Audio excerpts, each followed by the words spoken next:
Sejam muito bem-vindos, cinéfilos de sofá. Peguem sua pipoquinha de micro-ondas e vamos para mais uma sessão aleatória. Nesse podcast assistimos um filme sorteado e falamos sobre diversas maluquices que surgem por causa dele, como desrespeito total pela privacidade alheia, cachorro X9 e o chefe de polícia mais paspalho do mundo. Eu sou o mentor e meu amado querido Xi. Diga. O que pra você é uma massagem perfeita? É aquela que você fala, estou no meu nirvana. Uma massagem perfeita é aquela massagem no ego, sabe? Que não machuca nenhum músculo, não faz nada, mas te faz um bem danado, assim, sabe? Muito boa. Randovski. Oi. O que é que você faz de cortinas fechadas pra vizinho nenhum ver? O que é que eu faço de cortinas fechadas pra ver? Ah, eu já sei. Faxina na casa. Não dá, porque eu coloco sempre uma música e danço de maneira muito constrangedora, então faxina é só de janelas fechadas, o que é um problema, né? Porque aí usa cândida, você fica lá morrendo. Eita, porra. Peraí, você faz que nem o Freddie Mercury lá no clipe do I Want to Be Free? Opa, É tipo isso, com pano de prato, assim. E, Henrique. Opa. Se nós tivéssemos um trailer sobre a sua rotina, a sua vida aí com o Tantin, como seria esse trailer? Rapaz, o trailer seria Tantin quer, eu faço. É o tempo todo isso. É simples. Não tem coisa que defina melhor. Afinal, eu não acordaria todos os dias de 5 da manhã pra mim, pra andar. Jamais eu faria isso. Pô, legal, consigo imaginar aqueles trailers mais de comédia dos anos 90, sabe? Exatamente. O cachorro do barulho. O cachorro do barulho. Assim, aproveitando para falar deste meu bendito aqui, normalmente após o almoço, antes de voltar a trabalhar, eu me deito um pouquinho no colchão dele. Ele vem, deita no meu braço e fica ganhando cafuné. Isso tá correto. Coisa linda, né? Só que, passa um tempinho, ele levanta, deita no chão. O que é se deitar no chão? É ele deitar, ficar olhando pra mim, pra que eu levante do colchão dele, pra que ele pegue o colchão só pra ele. É isso aí. Ah, sim. É um cachorro com noção de poder. Ele sabe, né? 12 anos. Acontece. Mas, meu querido mentor, Pare, meu amado. o que você jamais deixaria de fazer somente por estar com a perna toda engessada? Putz. Cara, eu acho que tomar um banho, porque eu já tive a perna engessada, inclusive as duas, e realmente, Depois de lutar com o vilão? cara, é uma das putz, cara, assim, banho é uma coisa que eu falo, não. Que crime que você tava solucionando, mentor? Ou você tava curiando alguém? Tava se metendo em grandes aventuras, como o cachorro falante e os meus amiguinhos dos anos 70. Aguarde mais detalhes durante o episódio. Só uma coisinha, nessa parte, Alfred Hitchcock, você já tá morto, mas você deveria ter visto que aquela coçada com aquele garfinho não chegou nem perto de onde tava coçando. Pois é. Ok, tudo bem, acontece. Então é isso. Vamos espiar o pipoqueiro pela janela e ver se já saiu uma pipoca quentinha. Chega a manteiga derrete.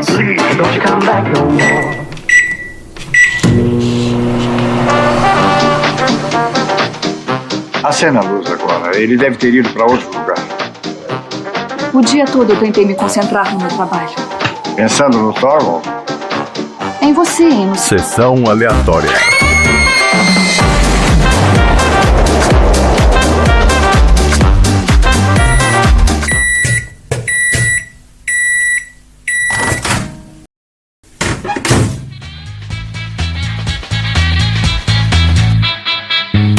Vamos nós para mais um episódio do Sessão Aleatória, o podcast mais enxerido da Baixa Podosfera.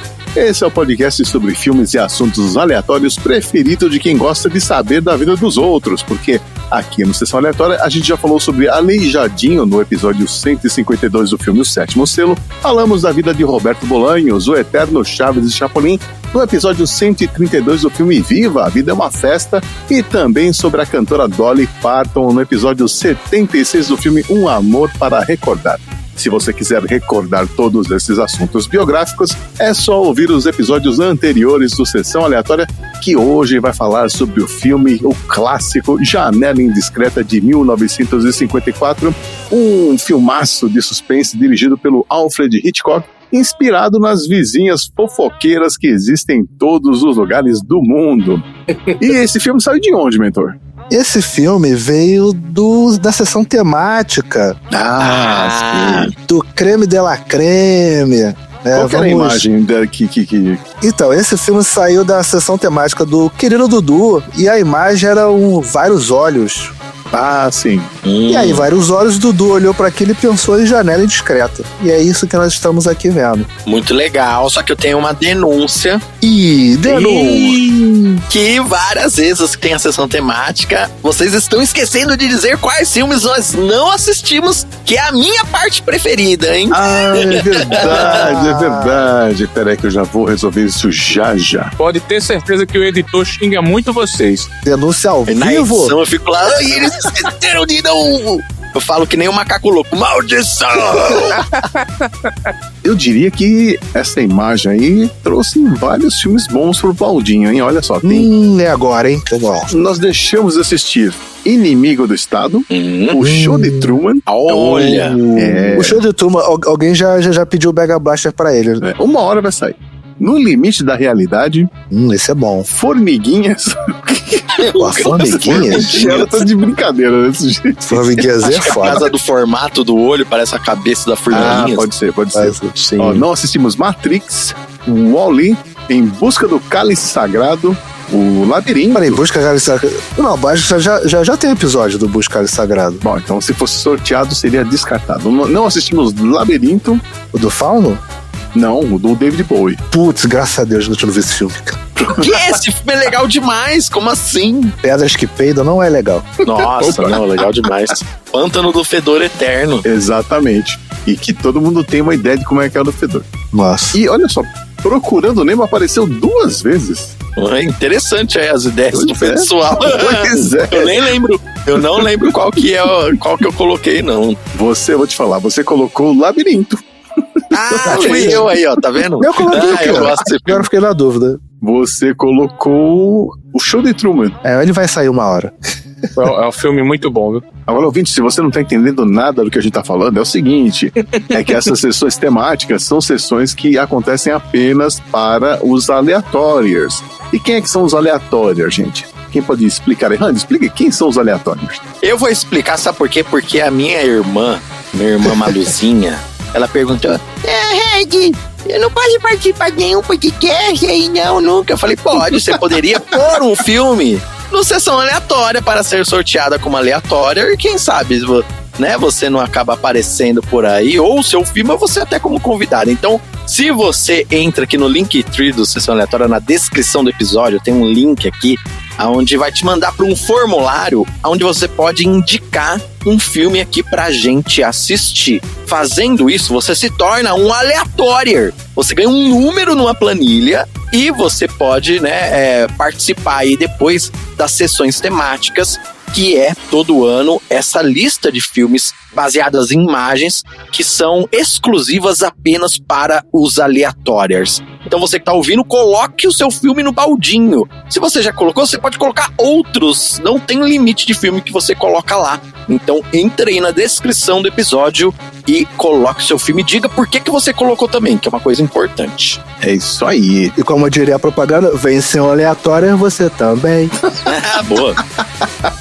Bom, vamos lá então. Janela Indiscreta é um suspense lançado em 1954, dirigido pelo Alfred Hitchcock, com o roteiro de John Michael Hayes, baseado no conto It Had to Be Murder, do Cornel Woolrich. O elenco principal inclui o James Stewart como o Jeffrey, a princesa Grace Kelly como a Lisa. Meu Deus, Grace Kelly é sacanagem, meu Deus do céu. Que mulher maravilhosa. Eu falei até pra Xi hoje, não tem como você comparar a beleza dela, né? Nossa. Você se esquece do filme. É impressionante mesmo. Eu assisti e todo mundo que tava na sala comentou isso. Caramba, como ela era bonita, né? Ninguém deixa de comentar isso, sabe? A beleza muito Não tem como. impressionante. E é uma beleza que a gente tá falando aí há 70 e poucos anos já, né? Então, Pois é. é incrível mesmo. Também temos o Wendell Corey como o detetive Doyle Bundão, a Thelma Ritter como a Stella e o Raymond Burr como o Sr. Thorwald. O Alfred Hitchcock ficou conhecido como o mestre do suspense, é um dos cineastas mais influentes da história do cinema, tendo dirigido mais de 50 filmes, incluindo clássicos como Psicose, de 1960, O Corpo que Cai, de 58 e Os Pássaros, de 63. Esse é o filme favorito do Hitchcock? Pode botar os pássaros aí no baúzinho Mega Os Blaster, por pássaros favor. Ih, então vamos lá. Pássaros de 63 no balde aleatório do Mentor. Duas coisas marcantes pra mim, não só no filme, é a cena dos pássaros e os olhos e a música de Psicose. Ah, sim. Que ali... Eu acho que o que eu acho mais legal dele é Vertigem, O Corpo que Cai. O Corpo que Cai. Sim. Bom, a capacidade dele de criar tensão e explorar os medos mais profundos do público tornaram ele uma figura icônica no mundo do cinema. E esse filme de hoje é frequentemente citado como um de seus melhores trabalhos, que se destaca pelo trabalho de câmera que ele fez, né, e a construção dos personagens. E para começar a nossa conversa, vamos ao quadro Viu, Não Viu, onde a gente fala um pouco sobre a carreira de alguns atores desse filme. Você viu ou não viu? Eu vou falar sobre o James Stewart e a Grace Kelly, claro, né? O James Stewart nasceu em 1908 e começou sua carreira no teatro antes de se destacar em Hollywood. Ele se tornou conhecido por interpretar personagens idealistas, como em O Sr. Smith Vai a Washington, de 39, e ele também colaborou diversas vezes com o Hitchcock, incluindo aí filmes como Festim Diabólico, de 1948, e Um Corpo que Cai, de 58. Aliás, tem uma cena aí no filme de hoje onde ele cai também, né? Sim. Sim, bem parecida, é. Só faltou aquela musiquinha, né? Aham. E que belíssima amparada que deram embaixo. Nossa, Né? Caraca, dá pra ver muito quão real é aquilo chapolei, ali. cara. Muito chapolei. Pior do que isso é o helicóptero quando é filmado. Nossa! Essa parte é engraçada mesmo, que né, tem umas cenas que dá uma aceleradinha, né? É. Tá em 2x ali, pra dar mais dinamismo, né? Ficar meio cena de ação. Eles colocaram em 2x, bem legal. Bom, agora, será que vocês viram o James Stewart no filme Harvey, de 1950? Onde ele interpreta um homem que conversa com um coelho imaginário? Oi? Alô, Doni Olha. Darko, por que choras? Caramba, nunca vi, mas talvez a gente veja, que eu vou colocar aí no baldinho! Aê, garoto! Isso aí. Filmes malucos no baldinho! O Mentor vai anotando aí que eu já perdi a Qual que é o lista nome já. desse filme aí? Harvey, de 1950. Ó, olha só a sinopse do IMDb para esse filme Harvey, tá? Por insistir em que ele tem um coelho invisível de 1,80 m de altura como melhor amigo, sua família acredita que esse homem é louco, mas ele pode ser mais sábio do que parece. A mulher que a sua família acredita, né? Vamos dar um voto de confiança. Não, só que Donnie Darko é um filme bem sinistro, né? Esse aqui é uma comedinha bem leve. Falando um pouco da Grace Kelly agora, ela nasceu em 1929 e começou sua carreira na televisão antes de se tornar uma das atrizes mais icônicas de Hollywood. Ela ganhou o Oscar de melhor atriz por Amar é Sofrer, de 1954. Aliás, os dois ganharam, né? O James Stewart também tem um Oscar. E é interessante, Xi, que assim, a gente falou da beleza dela, mas ela é uma ótima atriz. Sim. Ah, sim. Mas ela abandonaria a carreira de atriz após se casar com o príncipe Rainier de Mônaco. Sim. Ela até tentou voltar a atuar, não, mas os compromissos da vida real e os filhos não deixaram muito tempo livre para ela realizar esse desejo. E ela acabaria morrendo em 14 de setembro de 1982, em decorrência de um trágico acidente de carro ocorrido na véspera. Ela estava dirigindo lá na estrada ao longo da costa de Mônaco, estava acompanhada da filha dela, a princesa Stephanie, quando o carro se desgovernou, né, em uma curva e caiu de um penhasco de 40 metros de altura. Só que ela tinha sofrido um derrame cerebral enquanto dirigia, né? E isso fez ela perder o controle do veículo. Caraca. Ela chegou a ser resgatada e levada ao hospital, mas ela estava em coma, né? Não tinha mais volta e teve vários danos cerebrais. E o marido dela, o príncipe Rainier, resolveu desligar os aparelhos que a mantinham em estado vegetativo, e aí a morte foi oficialmente declarada no dia seguinte. muito triste, cara. É muito trágico triste, essa história. Mas é assim, é bem maluco porque é uma morte muito cinematográfica, bem muito maluco, sabe?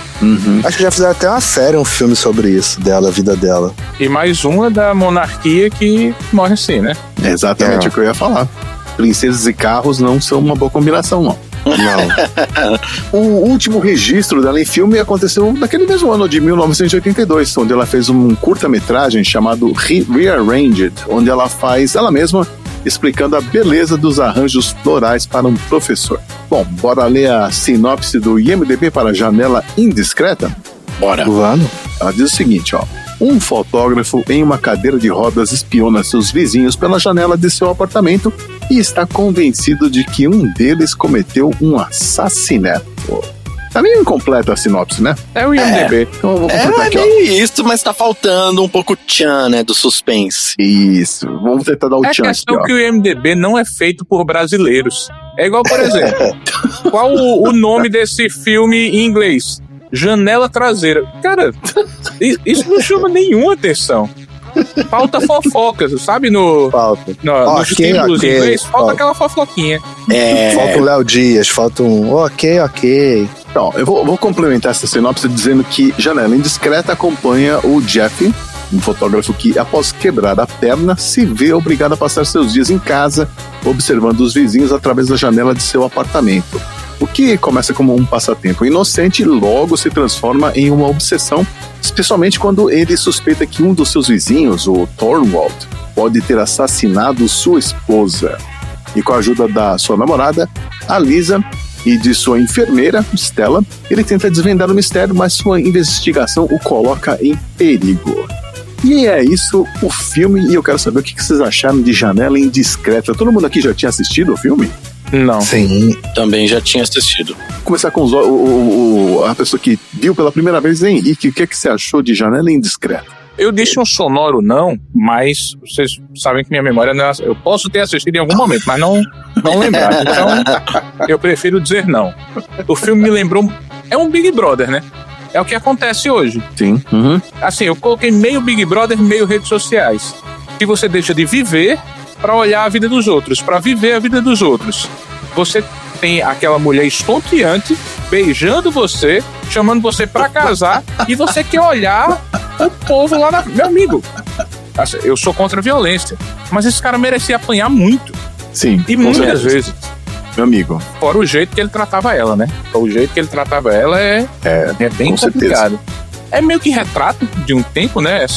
Apesar que hoje em dia também existiria. Mas é muito isso, dá uma agonia. Porque se a gente for prestar atenção, a gente faz o mesmo só que no celular. A gente muitas vezes está deixando de fazer coisas pela gente para ficar olhando story, para ficar olhando Instagram, TikTok, o que acontece com o mundo todo enquanto a gente não está vivendo. Uma das melhores coisas que eu fiz esses dias foi desinstalar só o WhatsApp que eu mantenho, porque clientes falam comigo, amigos falam comigo, mas todo o restante eu desinstalei. E nossa, como minha mente está muito melhor do que antes. A Janela Indiscreta é isso. Você ficar olhando o que acontece na vida dos outros, acaba o dia e você não fez nada. Esse é o filme. Porque você fica olhando, o que está acontecendo em tal canto, nossa, o que é que será? Fora que você vai criando uma ansiedade, mas aqui no Brasil é meio que normal, né? Porque a gente é fofoqueiro.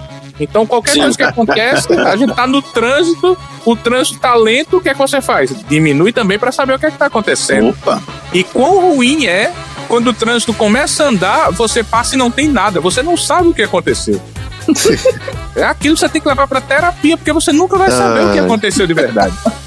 E eu tenho um problema muito grande. Por exemplo, eu moro em Parnamirim, minha vida toda eu morei em Natal. Se você faz qualquer pesquisa com Natal, vai aparecer Papai Noel, não vai aparecer...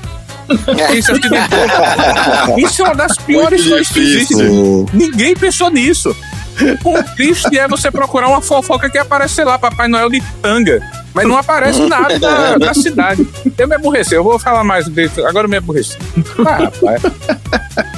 Mas o filme é interessante. O filme é interessante. Tem a perspectiva boa, mas tem algumas problemáticas. Sim, eu gostei dessa sua avaliação aí com os tempos modernos, com redes sociais e tal, achei bem legal. Lógico, o filme tem um monte de problemática, que é um filme de 54, é bem complicado algumas coisas. Cinematograficamente, o filme é bem bom mesmo, viu? Bem interessante.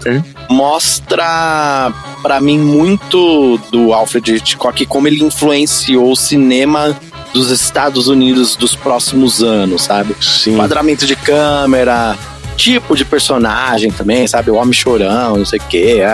E tem algumas coisas bem inovadoras, assim, nesse filme. Tem a trilha sonora sendo feita ao vivo pelo pianista, é incrível. Cara, é muito legal. Sim, isso é muito foda. Muito legal que as partes de suspense estão acontecendo. E não é que tá rolando trilha sonora, é o pianista tocando, teoricamente, né? Muito legal isso. Sim. E umas cenas, assim, né, que ele faz aquela brincadeira de câmeras, né, de mostrar o assassino lá entrando pela porta através do reflexo da janela, sabe? Umas pequenas coisas assim que pra época, muito revolucionário, muito legal. Um filme muito bonito também. Toda a disposição das janelas, né? Tudo muito bem pensado. As histórias também, né? Os personagens muito bem definidos ali. Por mais que a gente tenha algumas problemáticas e não goste de algumas dessas definições que são colocadas, né?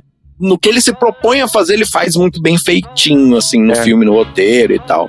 Pra mim, se você pegar outros filmes dessa época, de outros países e tal, você vê o quão diverso o cinema sempre foi, né? E esse filme, pra mim, ele é muito estadunidense, você consegue enxergar a alma dos Estados Unidos nele em vários pontos, mas nessa parte cinematográfica eu achei que ele consegue ser bastante inovador, eu gostei bastante. E ele consegue é praticamente um palco de teatro, mas o filme não é lento.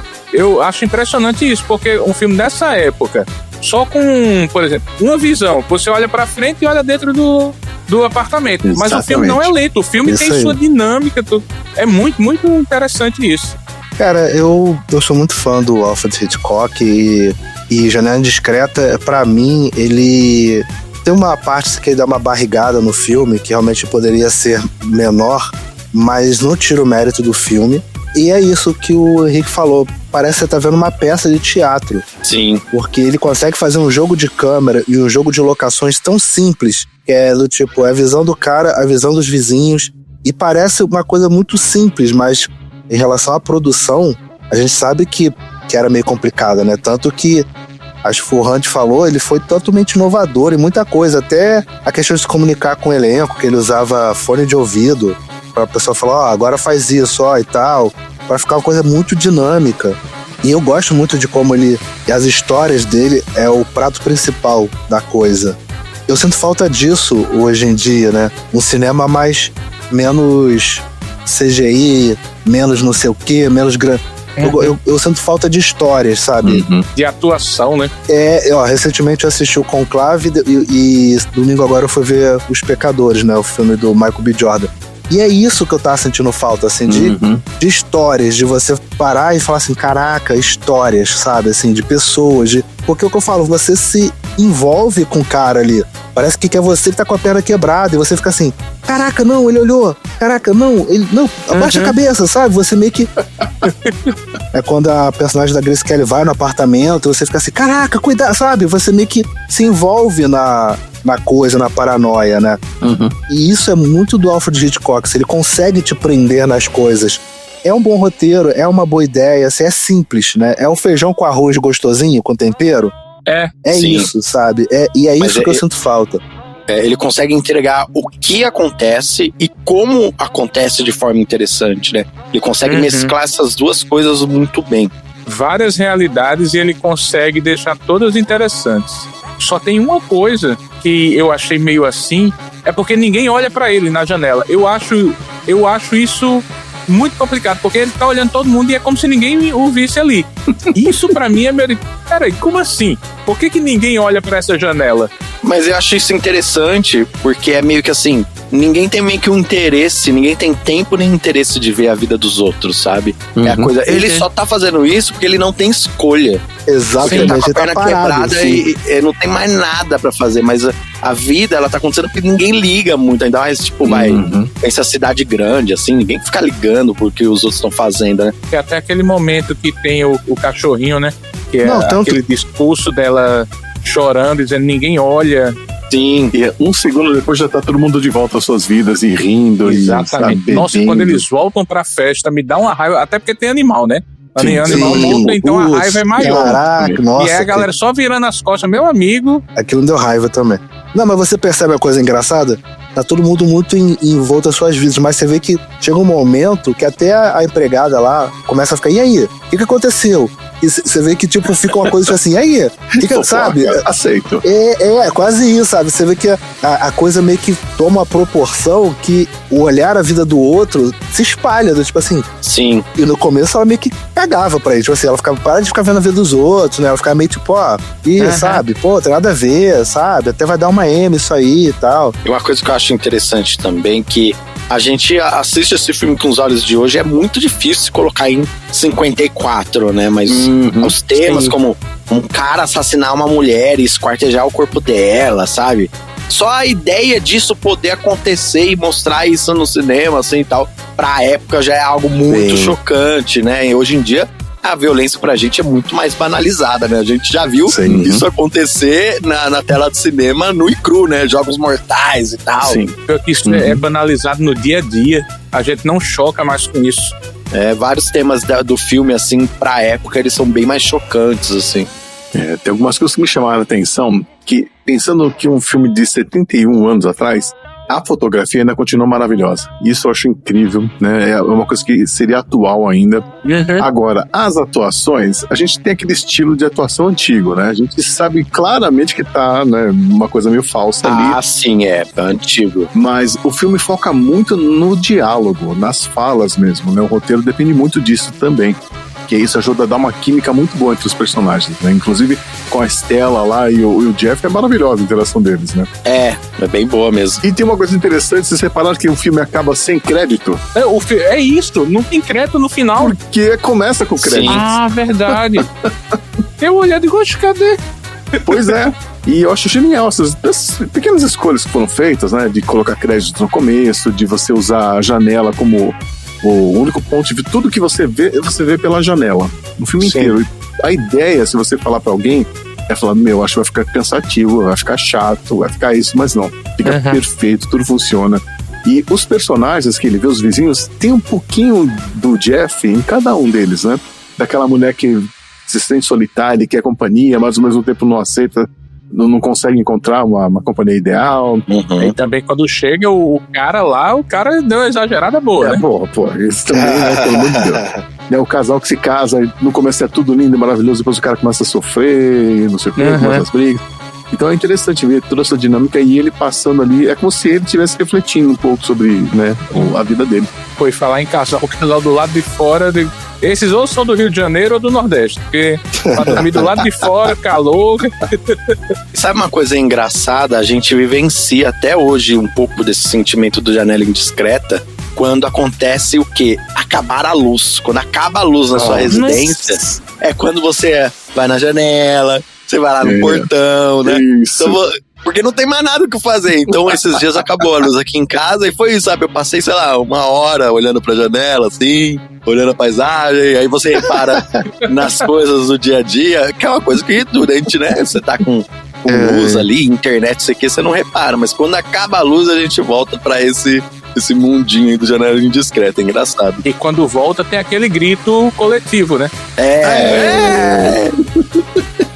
Deixa eu contar uma curiosidade nessa. Eu não sei quantos sabem aqui, eu tenho um projeto para alimentar animais em situação de rua. Opa. Sim. E eu sempre quis ter algo assim, mas meu irmão, sou um quebrado. Como é que eu vou alimentar animal todo dia? E não é só 1 ou 2, né? Aqui a gente, todos os dias, são cerca de 8 a 10 cachorros e atualmente 5, 6 gatos. É muita coisa. Sim. E aí, em 2024, 23, não lembro. Faltou energia aqui no bairro. Eu lembro bem porque foi na Semana Santa, então foi mais ou menos nessa época. E eu tava alimentando uma cachorrinha que tinha sido abandonada 2 dias antes. Nesse dia estourou um transformador, exatamente na casa onde essa cachorrinha foi abandonada. E eu vi essa cachorrinha passando voada com tudo por causa do barulho, né? Sim. E eu tenho a alegria de morar numa esquina. O que é que acontece em esquina? Todo mundo se reúne nessa esquina, independente do que for acontecer. As pessoas vão tomar... param aqui na esquina. todas as vezes. Imagina faltando luz no bairro. Então juntou todo mundo aqui. Nossa, e assim, eu sou meio Estácio do Cão Coragem. Eu sou aquele velho ranzinza. Sabe quando começa a explodir sua cabeça de raiva, você não pode fazer nada? Só que nesse meio tempo, minha vizinha aqui de trás, ela falando com alguém, fez: eu sou louca pra adotar uma cachorrinha. Eu digo: opa, peraí. Nem conhecia, não sabia quem era. Olha, minha vizinha. Olha a janela indiscreta que a gente não conhece ninguém. Aí eu fui, peguei nela e disse: opa, tudo bem? Meu nome é Henrique. A senhora falou aí que quer adotar uma cachorrinha. Ela fez: quero. Eu digo: ó, quer uma cachorrinha? Expliquei. Aí ela: adoraria. Eu digo: beleza. Amanhã de manhã eu vou atrás dela, quando for 8 horas eu bato na casa da senhora. E assim foi. Assim que eu saí com o tantinho, ela veio atrás de mim, porque ela queria comer. Beleza, já voltei, coloquei ela pra dentro, 8 horas fui deixar lá. Aí, ó. Tá vendo? Através disso, a gente se tornou amigo e um dia chegou um cachorrinho que não estava conseguindo andar de fome. De fome mesmo. Eu já tinha visto esse cachorrinho uma vez. E aí, foi do lado da casa dela. A gente foi, colocou comida e tal. Esse cachorrinho saiu correndo. Depois de comer bem.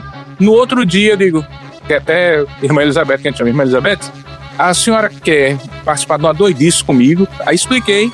O marido dela, que trabalha como marceneiro e carpinteiro, fez toda a parte do comedouro e hoje a gente alimenta há mais de um ano 15, né, animais, contando cachorro e gato, já tendo gatinho adotado. Ela mesma adotou uma gatinha, além da cachorrinha que a gente tinha resgatado, e assim tá indo. Então, olha aí. É uma coisa ruim, mas acabou sendo uma coisa boa, porque tudo começou no povo conversando aqui, que o povo ainda conversa aqui, isso me dá muita raiva, mas tudo bem. Mas é isso que eu falo, não é exatamente ruim, né? A gente tá muito imerso nas nossas próprias vidas, assim, né? É aquela coisa, assim, que eu vi a notícia esses dias. Sem celulares nas escolas, os alunos estão aprendendo a dançar forró, sabe? Tipo, se não fosse, se tivesse celular nas escolas, esses alunos específicos nunca iam aprender a dançar forró, sabe? É tipo, quando a gente é obrigado a sair um pouco do nosso próprio umbiguinho, a gente volta a fazer essas conexões inerentes do humano, né? A fofoca é inerente do humano, foi isso que eu disse. Realmente é. Mas, Henrique, aproveita aí, passa aí, como é que as pessoas podem ajudar o projeto, o Buchinho Cheio, que é o nome do projeto, né? É ótimo o nome esse. É interessante que eu pensei esse Buchinho Cheio, porque tem aquele programa do governo que é o Barriga Cheia, né? Que era o restaurante.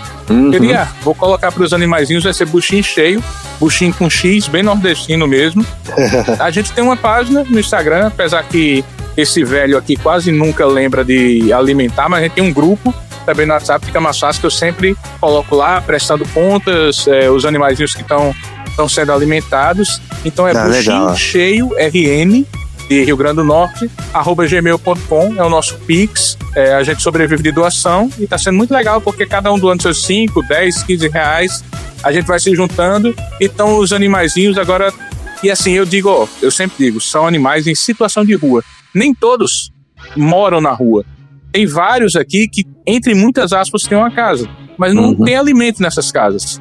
As pessoas têm a mania aqui de manhã, abre o portão, joga o cachorro para o lado de fora, o cachorro volta à noite. Esses cachorros, esses gatos, eles comiam lixo e hoje em dia você passa todos... É a coisa mais linda que eu vejo, é ver os sacos de lixo todos no seu lugar, porque nenhum animalzinho vai mais atrás. Eles já sabem que tem água, já sabem que tem alimentação, e isso é graças à ajuda de cada uma pessoa que doa. Eu sempre digo, teve uma vez uma pessoa doou: Henrique, eu só tenho R$2,16. Ele disse: esses R$2,16 serão muito importantes, porque mais alguém vai doar, e a gente está conseguindo sempre ter esse alimento para os animaizinhos, e é uma maravilha. Se um dia, quando eu morrer, não sei se vai demorar muito, porque eu já sou um idoso, mas um dia que eu morrer, eu sei que as pessoas vão poder olhar e dizer: Henrique fez isso aqui pelos animais, não foi sozinho, mas isso aqui de bom aquele velho tinha. Então eu quero poder ter essa satisfação para mim. Então você que está nos ouvindo, isso é muito importante. Buchinho Cheio RN @gmail.com. É isso aí. Muita gente que faz. Jeffries. Parabéns, Jeff, Por quê? por ter se livrado do gesso. Quem disse que eu me livrei dele? Hoje é quarta-feira. Há 7 semanas que quebrou sua perna. Sim ou não? Ganison, como você conseguiu se tornar um grande editor com uma memória tão pequena? Com insistência, técnica e trabalho duro. E flagrando o editor-chefe com a secretária dele. Liguei no dia errado? Não, semana errada. Na próxima semana eu garanto que eu vou me livrar desse casulo. Bom, vamos às histórias de produção, então? Vambora. Vamos. Ó, um filme desse tem muitas curiosidades, então eu vou ter que falar só algumas, porque senão a gente vai ficar aqui até amanhã. Bom, o filme foi idealizado pelo Hitchcock, inspirado num conto que ele tinha lido lá do Cornell Woolrich, mas no original, no livro, não havia par romântico, não haviam outros vizinhos do Jeff, e só era revelado que o Jeff estava com uma perna quebrada na última frase do livro. Ou seja, o roteiro foi importantíssimo para o filme. O Hitchcock era conhecido por seu perfeccionismo e financiou parte do projeto pessoalmente.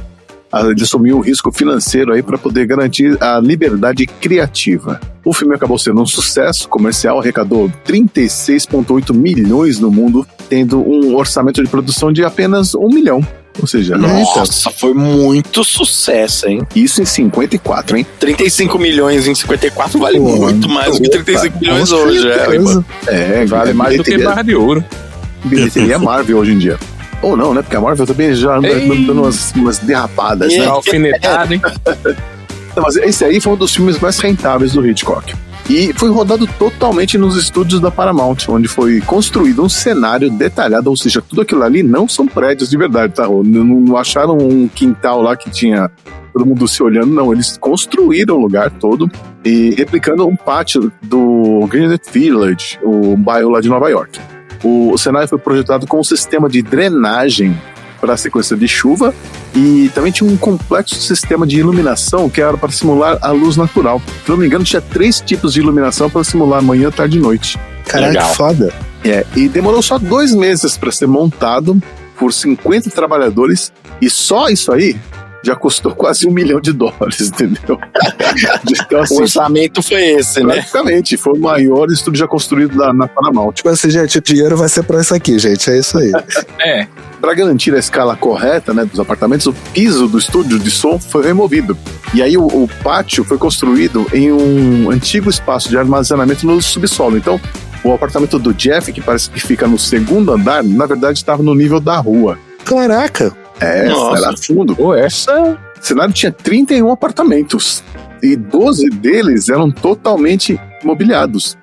Pássaros e gatos, aliás, quem viu aí uma das primeiras cenas, tem um gatinho subindo as escadas lá. Sim. Eles eram soltos ali no pátio pra dar uma sensação de realismo mesmo. Caraca, que maneiro. E tudo isso se tornou uma atração tão impressionante que quem visitava o estúdio fazia questão de ver, né? Sim, pô, maneiro. Sim. E acabou sendo destaque em revistas ainda durante as próprias filmagens aí. O Hitchcock, como o mentor falou, ele usava um sistema de rádio para dar instruções para os atores. Agora, o filme tinha só 2 câmeras principais, uma que ficava dentro do apartamento do Jeff e outra que ficava em uma grua para filmar do lado de fora. Mesmo assim, com toda essa maravilha, toda essa direção, tudo, pasmem, Janela Indiscreta não foi indicado para o Oscar de melhor direção de arte. Que absurdo! Caramba, hein? Pois é. O Hitchcock também usou técnicas inovadoras de montagem que impressionaram até o diretor francês, o François Truffaut, que observou como a sequência de abertura do filme revela a personalidade e a situação do protagonista, do Jeff, sem precisar falar uma palavra. E naquela época era muito comum ter narrador, né? Pra falar, tipo, fulano de tal é um vendedor. Isso não precisou. Então isso já foi uma coisa diferente já. Sim. O filme foi incluído no National Film Registry, né, da Biblioteca do Congresso dos Estados Unidos, por sua importância cultural e histórica. E no site Rotten Tomatoes, o filme mantém uma avaliação positiva de 98%, é um dos mais altos do site. E eu vou terminar com uma nota triste e uma nota surpreendente. A nota triste é que todos os atores do filme já estão mortos. Eu pensei nisso durante o filme, eu digo, não vou procurar não. Aí te trouxe. E a nota surpreendente é que o Hitchcock nunca ganhou um Oscar competitivo. Vocês acreditam nisso? Nunca. Só ganhou honorário, né? Sim. Só honorários, exatamente. Ele foi indicado 6 vezes na categoria de melhor diretor, mas nunca levou. Ele só levou esse prêmio honorário da Academia em 1968 pelas contribuições ao cinema. É um prêmio de consolação, né, na verdade. Porque a Academia soube que pisou na bola. É só isso que a academia faz, só pisando na bola. Sim, fica elegendo a Inclusive, Nora. Não vou nem atualmente, falar de a Nora, né? Mas enfim. Vocês conseguiram achar o Hitchcock no filme? Tem uma Sim. cena lá que ele tá com um músico, né? Tá com A o carinha pianista que lá. ele faz é maravilhosa. Viu? Na cerimônia, o Hitchcock, ele subiu, todo mundo aplaudiu, tal, ele chegou no microfone e só falou assim, ó, muito obrigado mesmo. E foi embora. Um discurso que entrou pra história por ser breve desse jeito, né? Ele é o preferido de todos os que controlam a música. Sim. Nossa, E agora não tem mais aquele cara que controla o microfone também, fica subindo e descendo. Aquilo é ridículo. Que não serviu pra nada pra aquele discurso daquele chato lá do Puta, cara, aquele brutalista é lá. muito chato, velho. Ai, ele é muito chato. Nem pra mulher que ficou beleza, cantando a música, pelo atuação amor de legal, Deus. tá, mas nossa, que discurso chato. Nossa, ele tem uma cara de chato, né? Caraca.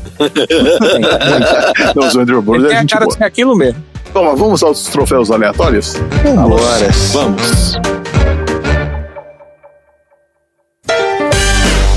Troféu aleatório.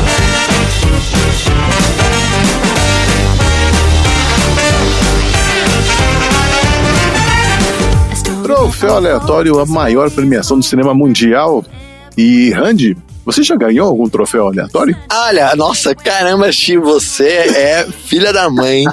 Jogando na cara mesmo que eu nunca ganhei.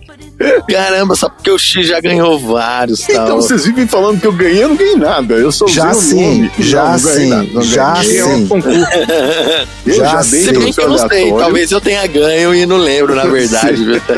Eu acho que se pá, Ô, talvez Zé. eu já tenha ganho algum Hans Donner aí, alguma coisa. Então já só ganhou, continua dando. Então, qual é o seu troféu aleatório Opa, pro filme? que frase ótima, hein? Não, Oxi, você esqueceu de falar qual a sensação de ganhar o troféu aleatório. Ah, ele trocou dessa vez. Eu vou contra as regras aqui. Eu sou Entendi. Subversivo. Enquanto o André não volta. Isso. Mas manda aí então, Randy. O meu troféu aleatório eu esqueci, peraí. Meu troféu aleatório, esqueci, vai para Que é mais vitamina aleatório D. Vai para mim. Se for esquecer, é comigo. Ah, eu esqueci o nome do meu, do meu troféu aleatório. Mas o meu troféu aleatório vai pra Grace Kelly, que vai fazer coisas à noite, né? Com um belo vestido e salto alto. Eu falei, caramba, mano, esse pro salto aí, menina, meu Deus do céu. Vai pro salto alto, não põe uma raça-chinela pra pular o portão, não. Caramba, mandou bem. Ela é uma princesa, cara. Então ela faz tudo com aquelas roupas impecáveis, né? Ela andou de salto alto para a Atômica correr de salto alto. Sim. É um negócio impressionante a Grace Kelly. Voltando, não tem como não falar dela, né? Mas assim, voltando, toda a cena dela, vocês já repararam a elegância, as poses? Deitada na cama, em pé ali no jardinzinho, subindo escada. É um negócio absurdo, cara. Absurdo demais, assim. Eu acho que o troféu do Randy é o troféu filme de terror atual, né? Sempre Sim. jogam a pessoa pro lugar errado e é sempre a mulher bonita. E a gente não comentou, mas, ô mentor, você ficou de contar essa história de como você quebrou 2 pernas ao mesmo tempo, cara. É verdade. Essa eu vou pegar até a pipoca pra ouvir. Não, gente, eu já falei isso pro Hans quando eu tava aqui em casa. Eu tenho 2 placas de metal no joelho. E aí, na época que eu fiz a cirurgia de botar as 2 placas de metal no joelho, eu tive que ficar com as pernas imobilizadas. E aí, no caso, eu fiquei um bom tempo com elas imobilizadas com um gesso bem grosso assim mesmo. Até pra fazer o metal do negócio meio que momento Wolverine, né? De solidificar o osso. E era horrível, cara, porque assim, Era aquele que você fica com aquele ferro que muita gente fica puxando pra dar agonia. Não, daqueles ferros pra fora, não. Pode falar, dar aquela coisinha na espinha, né? Não. Cara, eu tinha quantos um anos amigo você tinha que nessa chegava época, na frente mentor? da gente e ficava puxando, sabe? Eu tinha 14 anos. Ah, nossa, chatão, hein? Você jogou futebol depois disso? Na verdade, eu jogava basquete. Aí eu tive uma doença chamada osteocondrose, que é o osso cresce mais que a pele. Então o osso tava rasgando a minha pele. Aí eu tive que raspar o osso. Raspar o osso e botar placa de metal pra conter o crescimento do osso. Caramba, como é o nome da doença? Osteocondrose. Eu perguntei do futebol, porque aí eu ia perguntar se você já tinha feito um gol de placa. Eu sou praticamente. Essa eu não vi na esquina chegando, não. E por isso que eu senti a agonia do cara lá, porque, cara, assim, tá com umas ou as duas, o tomar banho é algo que se vai te dando agonia, porque qualquer sensação ali dentro de formigamento, aí o que o Henrique falou, daquele garfinho ali, o filho, aquele garfinho não chegou nem na metade da onde coça. Qual o melhor método pra coçar dentro do gesso ali? É um bambuzinho?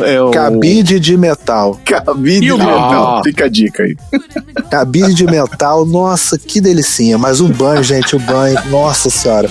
Sacola plástica, elástico, é um método maravilhoso pra você tomar banho. Pra não entrar nada de umidade ali, senão tá lascado, né? Sim. Aproveitar então, dá o seu troféu aleatório pro filme de hoje.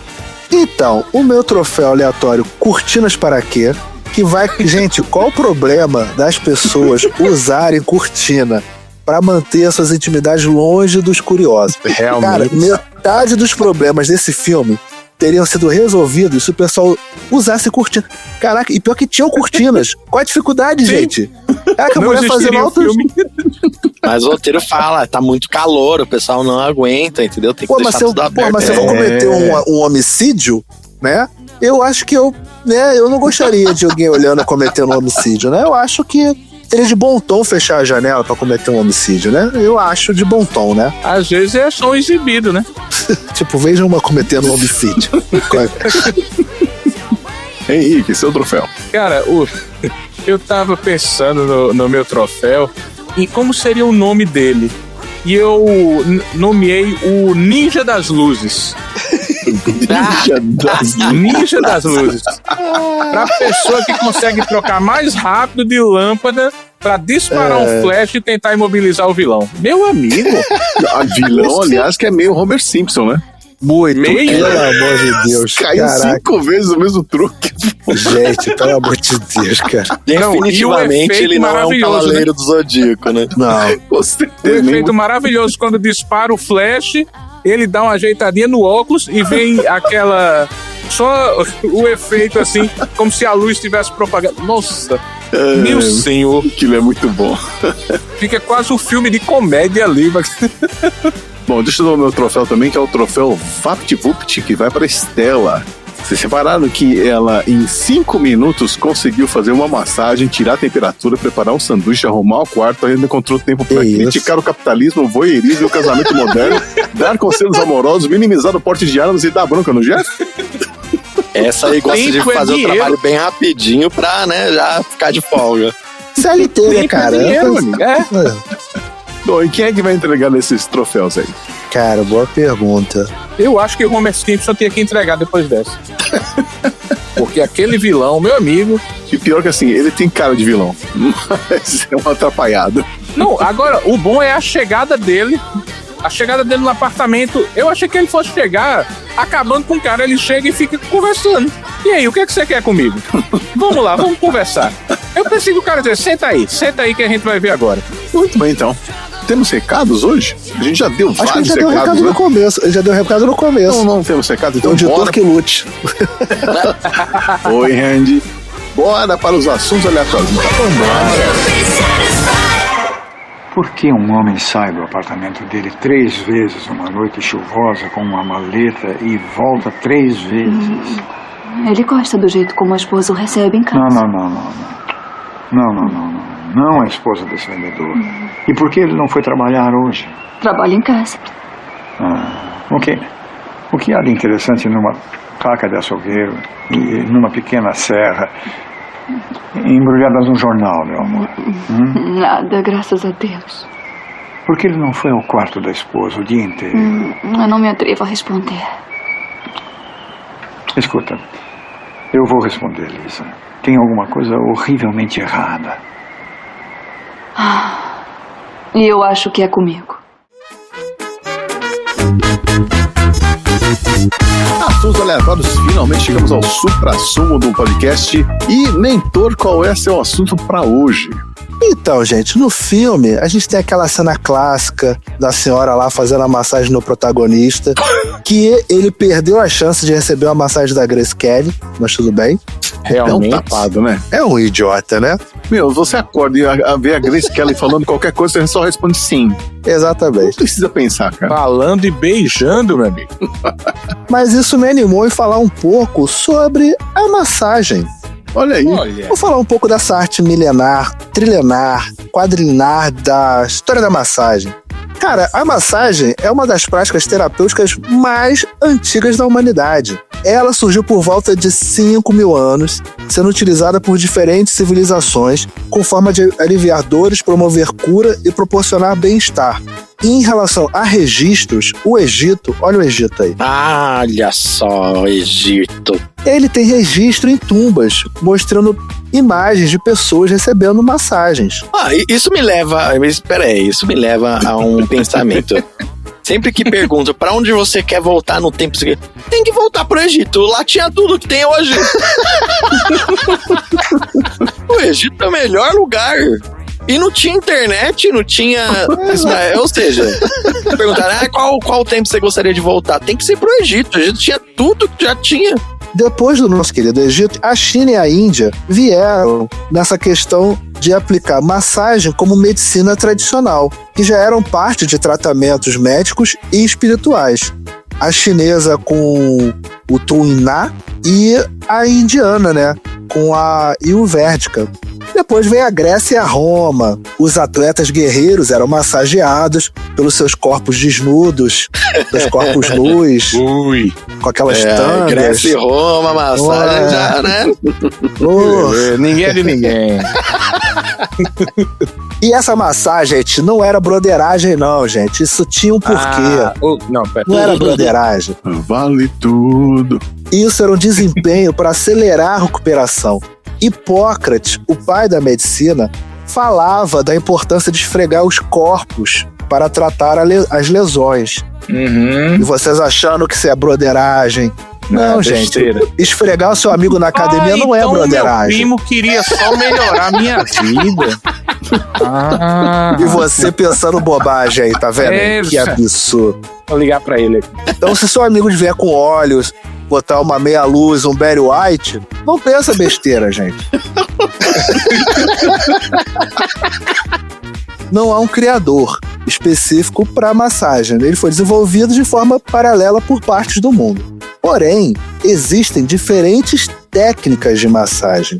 Temos a massagem sueca, que são feitos com movimentos suaves e relaxantes, onde o foco é o relaxamento geral, onde ele faz a circulação e o alívio do estresse. Por que vocês estão rindo? Eu não entendi. É porque você falou massagem suave. E aí você foi falar massagem suave, eu pensei, movimento suave. Eu pensei que você ia falar, você faz movimento sueco, sai. Tem o shiatsu, que usa a pressão com os dedos em pontos de energias meridianos, que eles usam para fazer o equilíbrio do fluxo de energia e do corpo. Cara, eu já fiz uma massagem shiatsu, cara, eu achava balela. Maluco, mas eu saí tão bem, que é surreal, assim, vai nos pontos certinhos, assim, do negócio. E vale a pena, cara, é gostoso. Tem o Tuiná chinesa, né, o Tuiná, que é uma combinação de massagem, alongamento e manipulação de articulações. Esse ele mistura uma base de ervas também tradicionais chinesas, ou seja, esse já envolve já uma coisa de massagem, mas um pouquinho de salada, um pouquinho de drogas. Um pouquinho de tudo. A Ayurvédica, que é da indiana, ela já é feita com óleos vegetais, com aromas da natureza e com fumaça. E ele visa equilibrar os doshas, que são tipo os chakras. E ele promete uma saúde física e emocional. Eu não botei aqui a acupuntura porque todas elas envolvem o trabalho com as mãos. E a acupuntura, ela é com a questão lá das agulhinhas. Sim. Tem a massagem tailandesa, que essa eu jamais faria. É uma mistura de alongamentos com uma yoga passiva. Imagina a yoga ativa. Se a yoga passiva já é ruim, imagina a yoga ativa. Ela faz umas pressões em pontos específicos com uma força descomunal para estimular a energia e flexibilidade. Já me doeu só de pensar. A massagem tailandesa é aquela que tem nos filmes de comédia, em que a massagista vai e torce a pessoa, né? Faz... Nossa senhora. Ai. Tá amarrado. Nossa senhora. Ai. Nossa, já deu até de frouxo. Ah, tá bom. Vai lá, faz. Não tem aqui, o que é uma pena. Tá.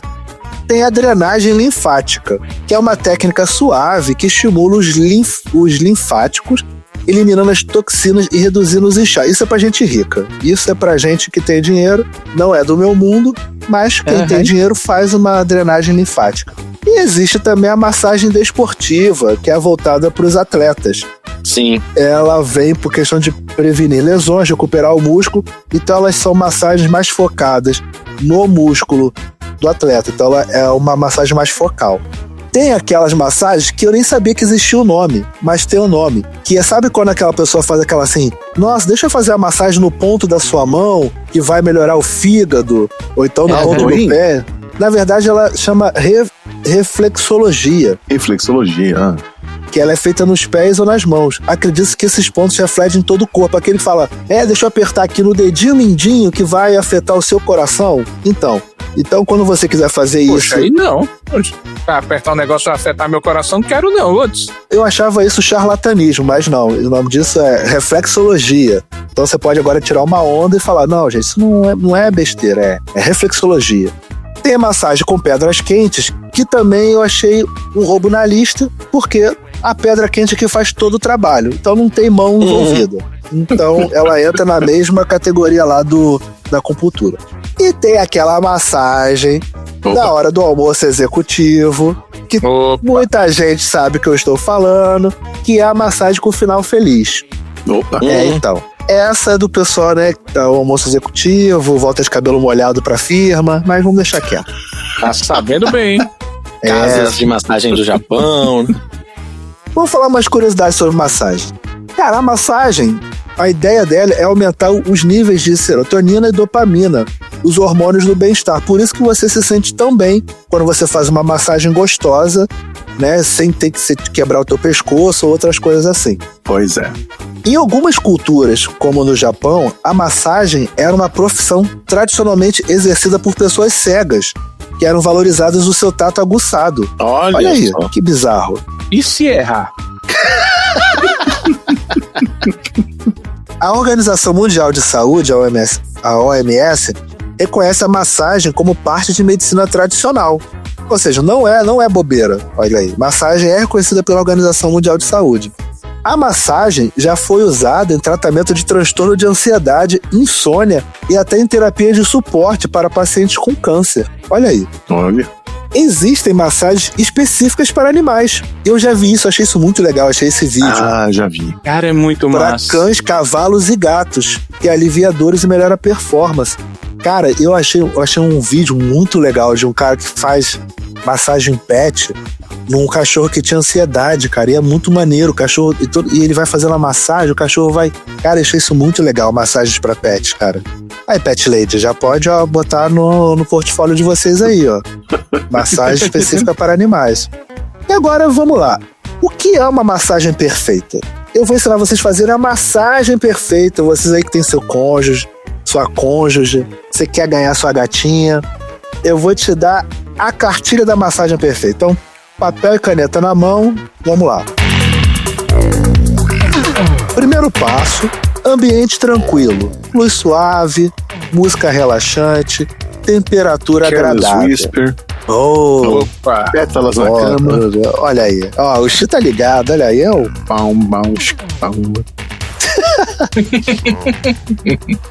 intensidade e pressão nas áreas são fundamentais. E escutar a pessoa que está sendo massageada é de suma importância. Então, se a pessoa soltar aquele você não tá legal, ou então aquele né? Então você já viu que não tá agradando, então você já começa ali. Entendeu? Tem que, né? Vamos lá. Uso de óleos e cremes adequados. Gente, óleos de cremes adequados. Não vai cheirando aquele óleo de cozinha. Óleo de bread. Fez um hambúrguer, usa na massagem. Técnicas bem aplicadas, com ritmos e suavidades.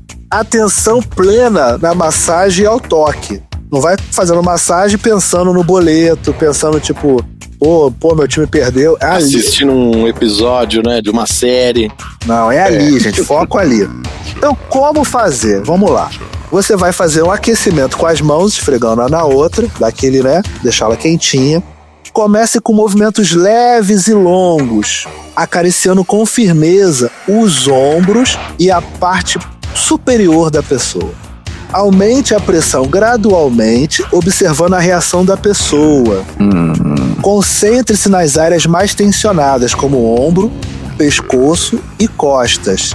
Vá descendo suavemente com os polegares na linha da coluna, fazendo um movimento subindo e descendo, e finalize no cóccix. Tá vendo que não dá pra ser o cego, ele vai errar.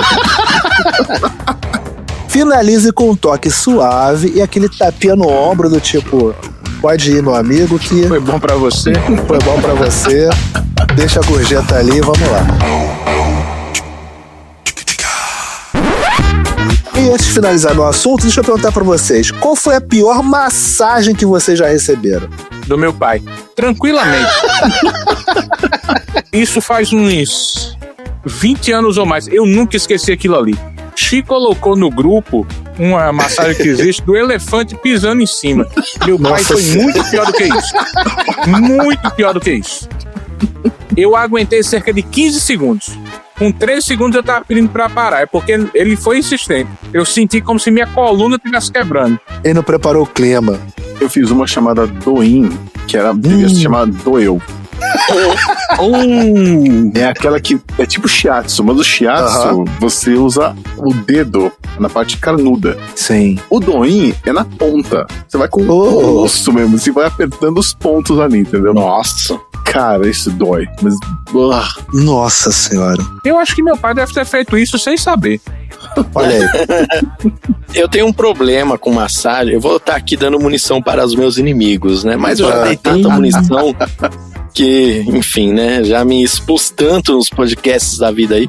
Mas eu sou muito cosquinhento. Nossa senhora. Eu não consigo receber massagem direito, porque qualquer pessoa vai encostar em mim e eu fico... Muito bom. Eu não consigo não, muito difícil. Maravilha, então. Bora para o próximo assunto? Bora. Que tal um pouco de filosofia caseira? Reader's Digest, abril de 1939. Eu só cito o que tem de novo. Você não precisa tomar minha temperatura essa manhã. Calado, deixa eu ver se está com febre. Sabe, eu devia ser uma cigana em vez de uma enfermeira da companhia de seguro. Eu tenho faro para problemas. Eu sinto há quilômetros. Você soube da crise na bolsa em 29? Eu previ isso.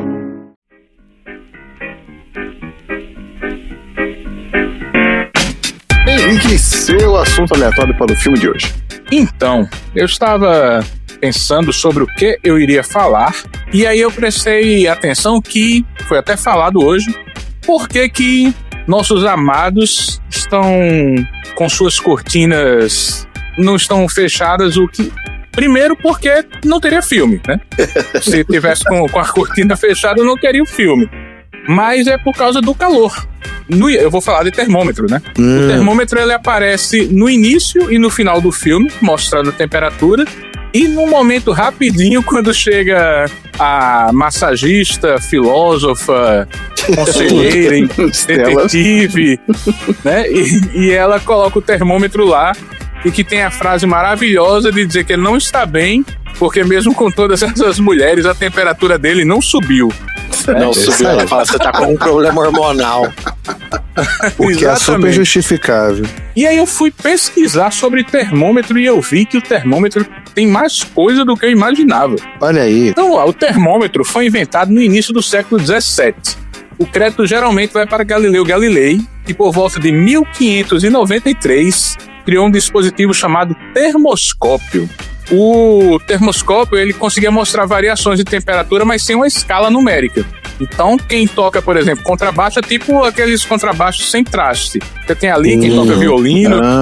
Sim. Você tem que ir meio que identificando o que é o que, né? Então, é bom pra verificar temperatura, mas não é preciso. Põe a mão, né? Se estiver queimando, tá quente. Tem essa questão, né? Bom, como eu dizia às vezes pra manhinha que eu ia comer, eita, queimou, ela fez, foi feita no fogo. É mais ou menos isso. Eu tinha esse termômetro do Galileu. Uma réplica disso aí, em casa. Meu gato quebrou. Uma réplica. Eu já botei no grupo lá. Meu gato quebrou, ele pulou no móvel, derrubou esse termômetro, foi um caos, porque ele, além de vidro, tem água dentro, nossa, um caos. Sim. O termômetro, como conhecemos hoje, com escala, ele foi desenvolvido um pouco depois. Os principais nomes envolvidos são Santoro Santorio, não sei se era gago, que é um médico italiano, por volta de... Era o pai da Camila. Por volta de 1612, ele foi o primeiro a adicionar uma escala ao termoscópio, criando algo mais próximo de um termômetro. Gabriel Fahrenheit, vocês já devem ter ouvido muito, pelo menos, esse sobrenome, um físico alemão, em 1714, inventou o primeiro termômetro de mercúrio e criou a escala que leva o nome dele. Andres Celsius, que é um astrônomo sueco, em 1742, propôs a escala Celsius, inicialmente invertida, 0 para ponto de ebulição da água e 100 para ponto de congelamento. Que sentido faz isso, pô? E somente após a morte dele que o formato foi revertido para que usamos hoje. Esperaram o cara morrer pra chamar de burro, né? Foi, vamos deixar ele morrer, gente. Deixa ele morrer que a gente... Talvez ele fosse muito teimoso. Só, tá errado. Eu falei, não tá. Tá errado, não tá. Quando ele morrer, ele tá perto de morrer mesmo, esse troço. Quando ele morrer, a gente ajeita. Aí depois da morte dele, o formato foi revertido para o que usamos hoje e foi feito por Carl Linnaeus, o pai da taxonomia. Tem a mínima ideia quem é. Ia ser muito louco. Pensou você falar, tá muito frio, tá abaixo de 100. É mais ou menos igual aquele cara, hoje não tá frio nem quente, tá 0 graus. E aí... Isso é piadinha velha, mas acontece. Qual a diferença entre Fahrenheit e Celsius? Um tá certo, o outro tá errado. Eu pensei, mas não falei, hein? Enquanto o congelamento em Celsius é 0 graus, em Fahrenheit é 32. Já a ebulição é em 100 e em 212, respectivamente. Cara, eu fui fazer a besteira de ir atrás da escala. Se virem para tentar imaginar isso aí. De Celsius para Fahrenheit, o que é que faz? Você pega quantos graus está em Celsius, vezes 9 dividido por 5 mais 32. Nossa, legal. Tu não fez isso não. Em números, vamos lá. Por exemplo, 30 graus Celsius vezes 9 daria 270, dividido por 5 daria 54, já não mais perdi. 32, é muita coisa, que daria 86 em Fahrenheit. Então, 30 graus Celsius é 86 Fahrenheit. Ou seja, eu nunca moraria nos Estados Unidos porque eu não saberia se está quente ou se está frio. Caralho, tu pode de botar termômetro aí no grupo. Pariu, meu. Caraca, velho. Então vamos lá. Quem foram Fahrenheit e quem foi Celsius, né? Quem foram os dois? Gabriel Fahrenheit, de 1686 a 1736, origem alemão. Esse é o número de ônibus? Tá, tudo bem. Você quer ser certinho? Então ele nasceu em 1686 e morreu em 1736. É de origem alemã, nascido em Gdansk, atual Polônia, profissão físico, engenheiro e fabricante de instrumentos científicos. Ele inventou o termômetro de mercúrio, que era mais preciso do que os anteriores, que usavam álcool ou ar. Criou a escala Fahrenheit em 1724, baseada em 3 pontos. 0 graus Fahrenheit era a temperatura de uma mistura de sal, gelo e água. Aí, ó, tudo errado. 32 graus seria o ponto de congelamento, 96 a temperatura média do corpo humano, que depois ele ajustou para 98,6 Fahrenheit. São doidos. Chutou aí, ó. Chutou, claramente chutou. Esse é inventado, gente. E claramente não entendia nada de matemática, porque, meu irmão... Pois é. Gabriel Fahrenheit, algumas curiosidades sobre ele teve uma tragédia pessoal que influenciou muito sua carreira. Ele ficou órfão aos 15 anos, quando seus pais morreram envenenados acidentalmente com cogumelos. Eita! Olha aí. Aí não se sabe se foi um chá, se comeu alguma coisa. Se foi um estrogonofe, por aí vai. Que às vezes pode ser, né? Um shiitakezinho ali. Depois disso, ele se mudou para os Países Baixos, onde começou a se interessar por ciências naturais. Ele era obcecado por precisão. Ele era extremamente cuidadoso com seus instrumentos e foi um dos primeiros a fazer termômetros padronizados e confiáveis, o que revolucionou medições científicas e médicas, apesar de não saber fazer os números direito. E Anders Celsius, amigão, é nóis. É isso aí. 1701 a 1744, morreu cedo também, provavelmente de tuberculose. Origem, ele é sueco, profissão astrônomo, matemático e físico. Era conhecido por seus estudos sobre auroras boreais e medição da forma da Terra. Ele participou de expedições científicas importantes na época. Ele queria uma escala baseada em fenômenos naturais fáceis de reproduzir, congelamento e ebulição. E aí isso foi rapidamente adotado na Europa, e inclusive poucos países atualmente usam a escala Fahrenheit. É mais coisa dos Estados Unidos. Essas coisas. É os do contra, né? Que é o mais nada a ver. Ele foi diretor do Observatório de Uppsala. Lá ele instalou equipamentos modernos para a época e incentivou estudos científicos com precisão matemática. E aí, tipos de termômetro, né? Alguns que o mentor já colocou no grupo. Termômetros clínicos, para medir febre. O termômetro de mercúrio, que é o tradicional, preciso, mas caiu em desuso por causa do risco de contaminação. Mercúrio era perigoso, né? Quando quebra. E é bem fácil de quebrar, né? O termômetro digital, que usa sensores eletrônicos, rápido, seguro e muito comum hoje em dia. O termômetro infravermelho, sem contato, que mede a radiação emitida pela pele. Esse aí é que o pessoal burro fala, mede aqui no meu pulso. O do mercúrio era bom pra você usar pra matar a aula, porque você podia botar perto da lâmpada, e aí ele dava um... E esses novos, assim, não tem como você usar pra matar a aula e fazer... Pô, do mercúrio era bom. Só um adendo, eu já fiz isso uma vez e eu sou tão burro que eu deixei passar a medida. Deixei em 80 graus. Caraca, assim. A minha mãe olhou, ela falou assim... Foi pro Fahrenheit. Você está cozinhando. E aí eu aprendi que realmente eu tinha que olhar a medida certa até pra matar a aula. A mãe desesperada. Você tem que ser internado agora! E aí o termômetro de ouvido, timpânico, né, que usa infravermelho para medir a temperatura dentro do canal auditivo. É rápido, é preciso, mas pode variar se mal posicionado. Então não é preciso, né? O do ouvidinho é mais pra criança.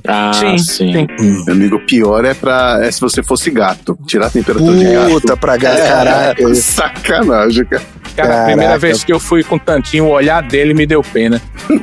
Foi tipo, você me adotou pra isso. Tem o termômetro de cozinha também, né? Que vocês dão aquela espetadinha ali, né? Cozinha. Cozinhar. Opa. Calma. O Randy me Mas eu andou. vou falar sobre isso. O Randy me andou no negócio.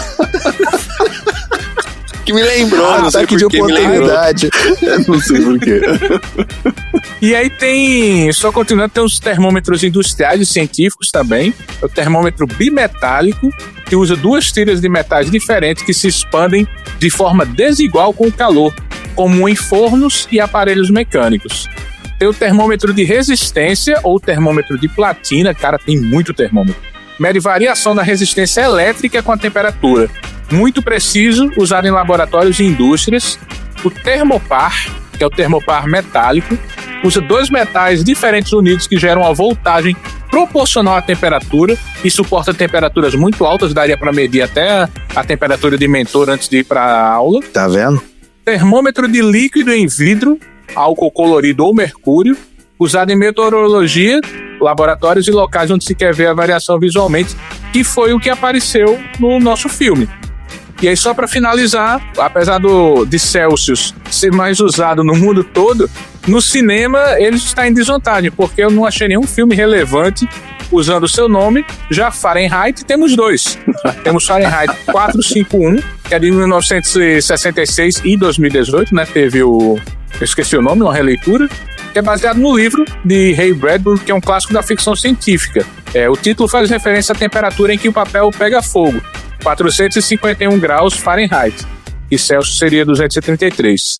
A original, que é de 66, direção de François Truffaut, né, que é um clássico cult, e 2018 teve uma refilmagem da HBO com Michael B. Jordan. Aliás, um homem muito lindo, já que falamos de Grace Kelly, que é uma mulher muito linda, um homem muito lindo, Michael B. Jordan. O gênero é ficção científica distopia, ambientação futuro totalitário onde livros são proibidos, parece com algo isso. A história é uma crítica à censura, à alienação causada pelo entretenimento vazio e ao autoritarismo. Mesmo sendo de 53, continua super atual e eu acho que vale um baldinho, né? Sim. De quem? Fahrenheit 451. Tá, então, um baldinho do Henrique. Cara, vocês têm termômetro em casa? Eu não tenho. Aliás, eu tenho. Eu uso? Não, eu não uso. Se eu usasse, eu quase não teria morrido. Então. Não, eu tenho, uso sim. Eu tenho aqui minha maletinha de primeiros socorros aqui.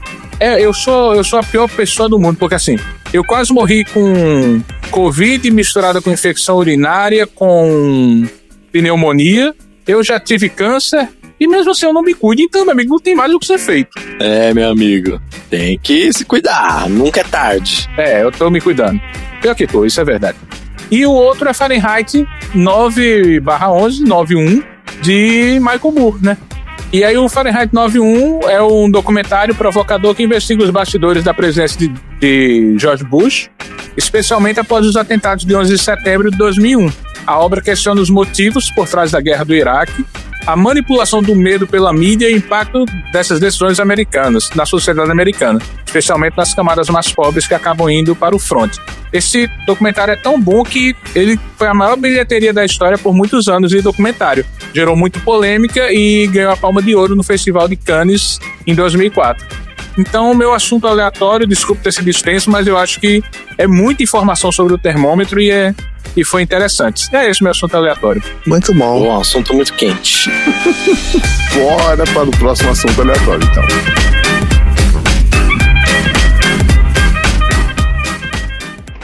Jeff, eu estou vendo que você não tem mesmo jeito. Qual é o problema? Ficar sentado aí olhando pela janela para passar o tempo é uma coisa, mas fazer do jeito que você faz, com um binóculo e tendo opiniões radicais sobre o que você vê, é doentio. Ora, você acha que eu penso nisso como diversão? Eu não sei como você pensa nisso, mas se você não parar, eu vou embora daqui. Mas o que é que... O que é que você está procurando? Eu só quero descobrir qual é o problema com a esposa do vendedor, só isso. Isso faz de mim um maluco?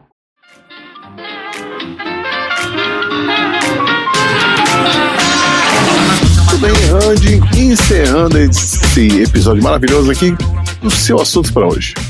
Vamos lá, quando eu fui procurar esse filme pra assistir, né, ver onde é que eu poderia assistir ele e tal, apareceu pra mim o trailer dele, e eu assisti o trailer dele, que eu fiquei curioso, achei bem interessante e decidi falar sobre os trailers de cinema. Olha aí. Então eu vou falar bem rapidinho aqui sobre a história dos trailers, não tem muita coisa pra falar não. Também falar um pouquinho sobre alguns trailers marcantes e de algumas modinhas aí que tem estado nos trailers atualmente. Depois eu queria, discutir com vocês sobre o que é que vocês acham dos trailers, se vocês gostam de assistir, se vocês acham que tá ficando melhor, pior. Mas vamos lá, vamos começar aqui, ó. Os primeiros trailers de cinema, eles não eram exibidos antes do filme, como acontece hoje em dia. Vocês sabiam disso? Eles eram exibidos, na verdade, depois dos filmes, né? Eles eram chamados de trailers porque eram propagandas colocadas no fim dos rolos dos filmes. Porque a palavra trailer, né, vem do verbo trail em inglês. E é mais ou menos, tipo, o que vem a seguir, seguindo uma trilha. Não tem uma tradução exata. Pô, que maneiro! Mas é algo que vem depois e não antes. É tipo como trilhar aquilo, né? Isso, é bem nesse sentido mesmo. A primeira exibição de trailer nos cinemas, até onde a gente sabe, foi em novembro de 1913. Ele foi feito pelo Niels Granlund, gerente de propaganda do Marcus Loew Theatre, nos Estados Unidos. E o trailer foi o do musical The Pleasure Seekers. Olha aí, já começou, né? Na boa e velha sacanagem. Os Caçadores de Prazeres seria a tradução ali, né? Que tava pra começar a sua temporada na Broadway. Então não era nem exatamente um filme, era meio que um musical ali. E aí consistia basicamente em pequenos cortes do ensaio da peça. E essa ideia funcionou bastante, né? Os trailers começaram, depois desse trailer, a aparecer em diversas exibições depois dos filmes.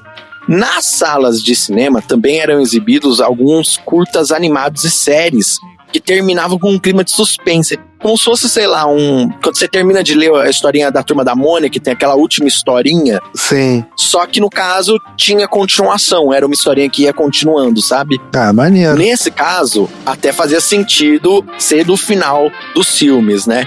Mas depois de um tempo perceberam que não fazia tanto sucesso, as pessoas simplesmente não ligavam muito pra saber o que acontecia com essas historinhas. E aí o pessoal percebeu isso, né? Que a verdade verdadeira é que se eles colocassem a propaganda antes do filme começar, parecia que surtia mais efeito, as pessoas assistiam mais essa propaganda. Porque era isso, acabava o filme, claro. Aí ia passar a propaganda, todo mundo levantava e saía.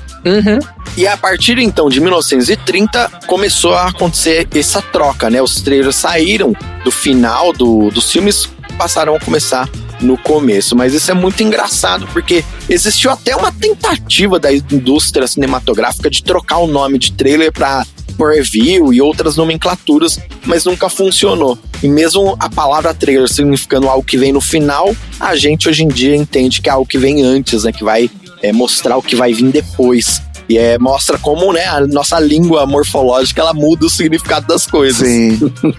Entre os anos 1930 e 1950, os trailers destacavam principalmente o elenco dos filmes. Então eles enfativavam as estrelas, um pouquinho ali de como os personagens delas estavam na trama, mas o foco principal eram nas personalidades. Então assim, não importava muito bem a história. Ninguém queria saber o que ia acontecer no filme, queria saber quem é que tava no filme.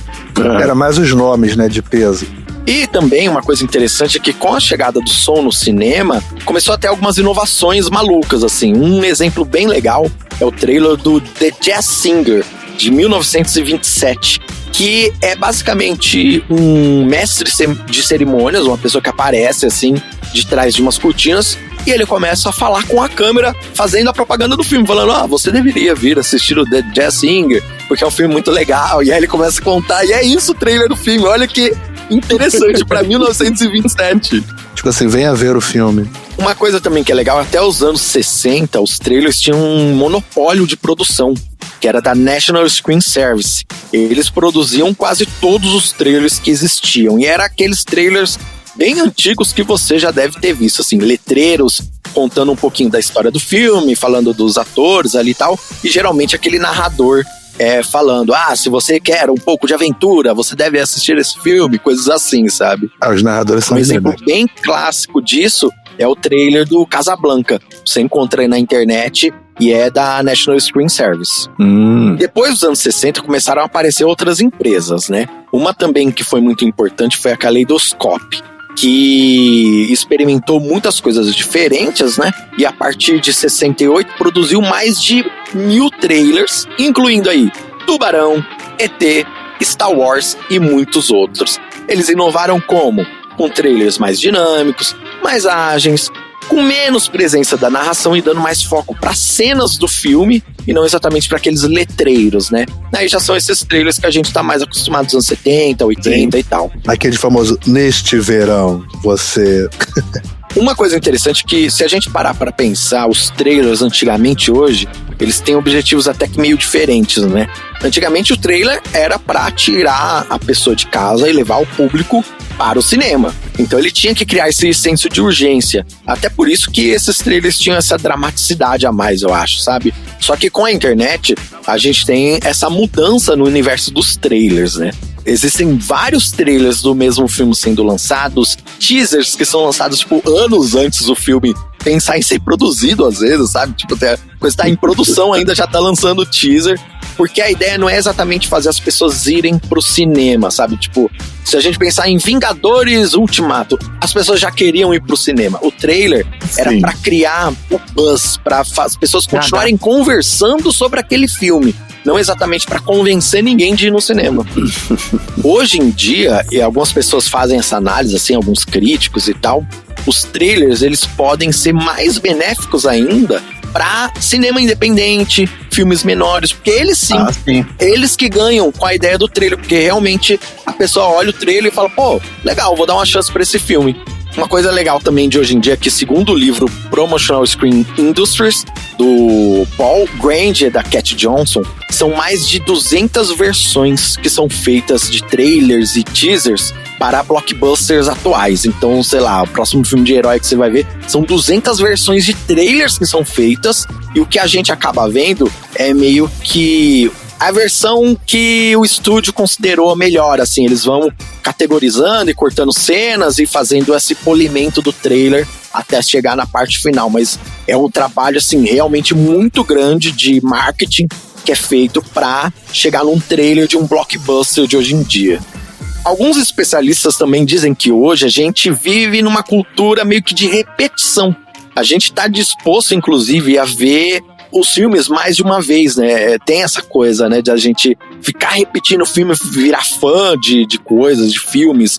Então, existe até uma teoria psicológica que as pessoas tendem a gostar mais ainda do filme e de uma série de TV se sabem o que vai acontecer, essa coisa da cultura do spoiler. Então, as pessoas querem saber o que vai acontecer e querem ir ver o filme só pra concretizar aquilo que elas já queriam ver acontecer, sabe? Não quero mesmo. Odeio spoiler, odeio saber antes.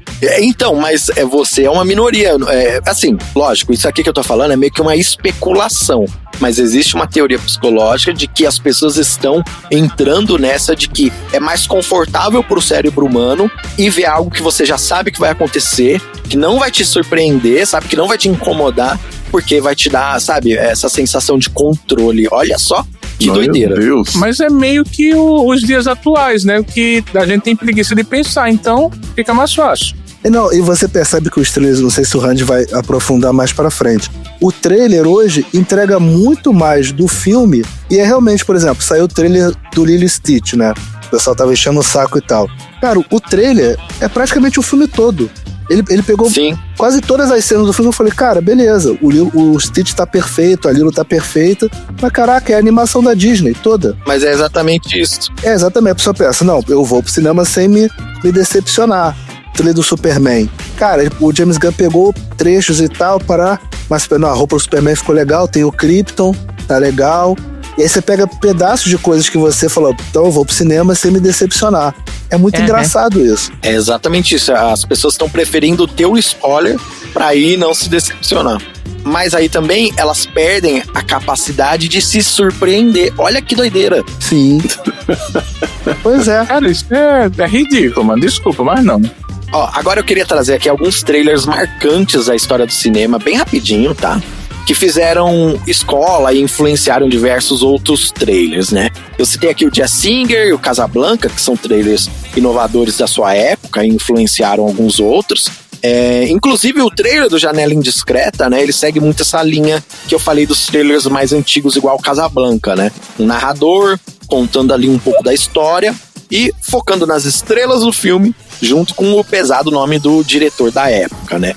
Na década de 70 e 80, a gente começa a ver alguns trailers mais dinâmicos e modernos e algumas experimentações, como o trailer do Alien, o Oitavo Passageiro. Ah, esse é muito bom. Esse é muito bom. Quando a gente vê de novo esse trailer, ele é bem inovador mesmo. Ele não tem praticamente fala nenhuma. Ele só tem efeitos sonoros bem angustiantes, só pra te deixar assim muito na ponta dos pés, com medo do que vai acontecer, com aquela sensação de angústia mesmo, e finaliza só com aquela frase, né? No espaço ninguém pode te ouvir gritar. Muito bom. Esse trailer é muito foda.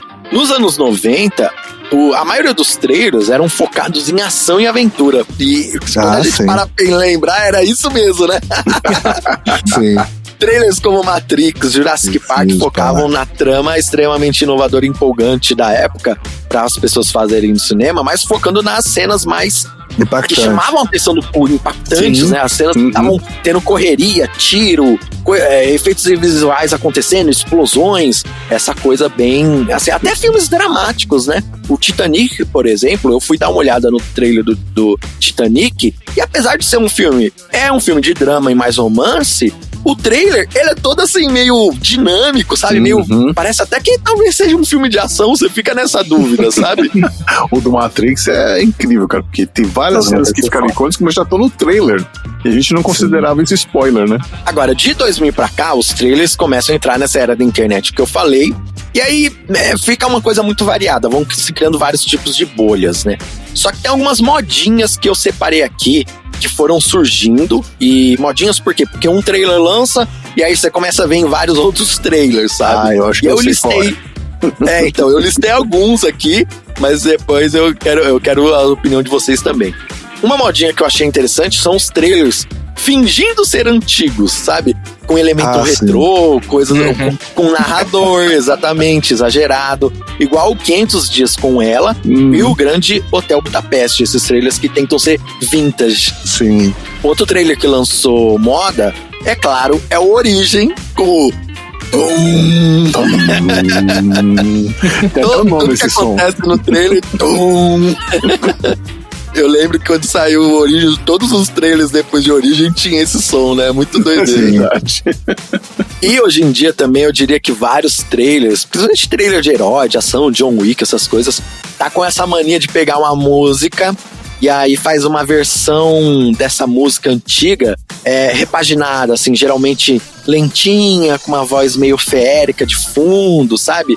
Dessas coisinhas assim, aconteceu com Nirvana, aconteceu com, acho que com Queen, com várias bandas assim antigas. É isso que eu ia te falar, cara. Trailer agora, assim, botou Queen, você tem 90% de chance que o trailer, ele rende. Botou qualquer coisa de Queen no trailer, você fala, o Esquadrão Suicida horrível que teve, né? Ah, sim. Porra, o trailer é lindo, o trailer é foda, o trailer é genial. Pô, com Bohemian Rhapsody. O trailer é de outro filme. Exatamente, assim... Pô, assim, eu falei, cara, eu vou ao cinema assistir pelo trailer. Eu falei, o Fred Mercury mentiu pra mim. Botou um Bohemian Rhapsody, tudo. Cara, quando eu falei assim, gente, cadê aquele trailer? Cadê aquele... Eu falei, gente, não. Essa é outra moda que teve também muito legal, em que o trailer põe uma música e fica sincronizando a música com o que tá acontecendo na cena. Sim. Sincronizando a bateria com o tiro, né? Tá, essas coisas assim. Tá bem moda, até hoje essa moda tá rendendo, né? Eu não tenho aquela tendência também de usar sempre o mesmo texto com a mesma voz. Todo trailer começava, tipo, One Man. No verão, você verá. This summer. Cara, tem um filme que é o Trovão Tropical. Eu não sei se falaram, acho que já falaram aqui. Acho que tem um episódio de Sessão Aleatória, mas se não tivesse, cara, Trovão Tropical é muito bom. Que ele começa o filme, é um filme dentro de um filme dentro do filme. Mas ele começa o filme sacaneando todos os trailers manjados de Hollywood. Aí o Ben Stiller, né? O Adam Sandler. É o Adam Sandler? Não. É o... Gente... Ben Stiller e o Robert Downey Jr. Isso, é o Ben Stiller. Ele é um ator de ação. Então assim, neste verão, você verá ele de volta ao não sei o quê. Aí tipo, tiros, você cata ali. Aí ele, você achou que teria terminado, mas ele voltou. Iceman 2, não sei o que lá e tal. Aí o premiado, que é com o Robert Downey Jr., que faz tipo um ator de imersão, um ator, não sei o que lá, ele premiado no Kikito de Ouro, premiado no Macaco Dourado, não sei o que lá. Aí vai para todos os prêmios do ator, né? E por fim o Jack Black faz esse filme tipo Professor Aloprado, ele... Nas férias, você verá a família mais louca de volta. Ele, não sei o que, fazendo vários papéis. É tipo, cara, é muito bom, porque é justamente esses três que a gente vê no cinema. É isso mesmo. E aí eu deixo pra você, ouvinte, me lembrar aí de outros trailers marcantes e que também criaram moda e quais foram essas tendências dos trailers que não apareceram aqui no episódio, né? E dito isso, eu queria puxar aí com vocês essa discussão, né? Vocês gostam de assistir trailer? Vocês acham que os trailers estão melhores, piores? Qual que é a relação de vocês aí com os trailers? Olha, antes, pela primeira vez nesse podcast, nós vamos ter uma interação em tempo real na gravação para a pergunta que você acabou de fazer, Sandy. Boa! Acredita nisso? Acredito, é por isso que eu chamei vocês. Lá nós temos um grupo dos aleatórios, né? E lá nós postamos fotos para deixar o pessoal curioso. Sim. E o nosso aleatório, um estranho, sacou do que a gente tá falando e ele colocou aqui, ó, eu não ouvi o programa ainda, mas vale lembrar de 2 cenas feitas para os trailers que ficaram tão boas que foram parar nos filmes. E ele comentou. Olha só! Uma é do Tommy Lee Jones orientando as equipes policiais pra pegar o Harrison Ford no filme O Fugitivo. E a outra, essa sim eu lembrei que é clássica, é a cena do filme Essa cena eu também lembrei, putz. Isso foi muito bom. Ele mostra o ponto de vista da flecha caminhando, né? Voando no ar até atingir a árvore. Eu já gastei meu baldinho. Por isso, bota aí Robin Hood no baldinho. Putz, valeu. Meu baldinho Mega Blaster. Muito legal, hein? As indicações do trailer. Eu não sabia dessas duas cenas que eram dos trailers que foram parar no filme. Olha só, não sabia disso. Cara, eu amo muito o trailer, cara. Assim, eu já briguei. No começo de namoro com a Karen, a gente foi assistir. A gente nem tava assim, mas tava no processo de se conhecer. Eu marquei com ela no cinema. A gente foi ver meu malvado favorito 2 ou 3, amor. Acho que foi um dos 2. E aí ela demorou tanto na praça de alimentação, a gente nem tava começando a namorar ainda, tá? Tentando conquistar ela. Aí eu olhando o relógio, que me dando agonia, eu falei assim, a gente vai perder os trailers. A gente vai perder... Cara, a gente chegou assim, tinha perdido 2 trailers, assim, aí eu fiquei tão emburrado. Cara, é porque é muito amor, cara, porque se fosse ela, teria me largado naquele dia. Cara, eu gosto muito de trailer. E uma coisa que tá me irritando muito no cinema agora, o trailer era todo um processo, você chegava, via, e era uma forma de você falar, pô, eu quero ver esse filme e tal, pô, anota aí, vamos ver esse filme lá. Hoje é mais propaganda, tipo assim, de banco, de não sei o quê. Até a Marina falou no grupo lá, cantou a musiquinha, fica cantando lá que ela não gosta do incêndio, do não sei o que e tal. Eu acho até válido, mas... Se não me engano, isso foi falado recentemente num dos episódios do podcast de garagem, né? Sim, então, fica aí, mas você que tá ouvindo essa vai ouvir o podcast de garagem também. Sim. Tem lá, eu não lembro qual episódio que é direito. Aí fica seguro de vida, plano funerário e tal. E aí quando vai chegar no trailer, é assim, é 1, 2, 3 furreca, assim e tal.